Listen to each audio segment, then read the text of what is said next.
Good morning. Welcome back. We have some headlines on General Motors here. The board of General Motors has authorized a $65 billion loan.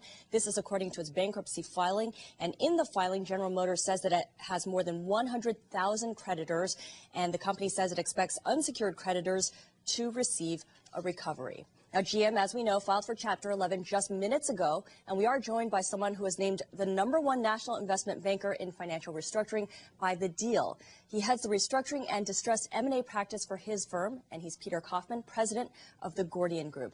Good morning and welcome. Good morning. First off, what are the roadblocks to getting out? Because Chrysler could be coming out of bankruptcy sooner than many had expected. Could that be the case for GM? Well, I think GM's going to have a rougher go.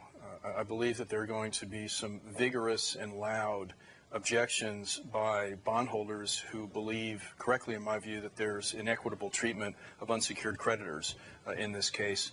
And it's going to be up to the bankruptcy judge to determine whether that's going to be a roadblock or not. But in any event, I do believe there's going to be an appeal from whatever rulings the judge makes. So I don't know how quickly this is going to happen. So no 2 to 3 month situation as some people had been hoping for. Well, it could be 2 to 3 months. It depends on what the judge wants to do with these objections.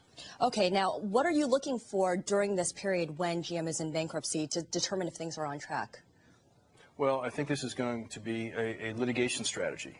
The aggrieved creditors, the bondholders who believe that they're taking a back seat to another unsecured creditor, the unions, in terms of preferential treatment under this proposed program, are going to be very loud and litigious, and that's going to be the key driver of this insolvency case. Okay, let's talk money, too, because the new GM will get $30 billion from the government. Treasury has said it does not anticipate providing additional assistance. You don't agree?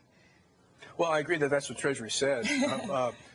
I haven't seen the business plan. I don't know who's going to manage this company. Surely we can't have the same people who led us into this mess trying to lead us out of it.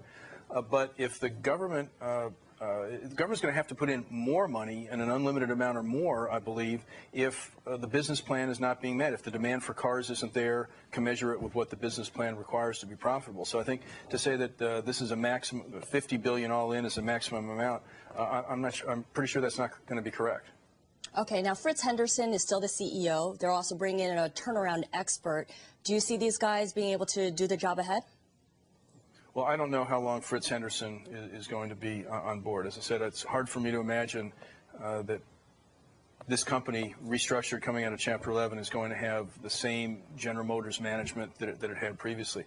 Al Koch of Alex Partners, I believe he's going to manage the wind down of the quote-unquote bad GM. So, yes, I'm sure they're going to be able to coexist. Okay, thank you. Peter Kaufman over at the Gordian Group.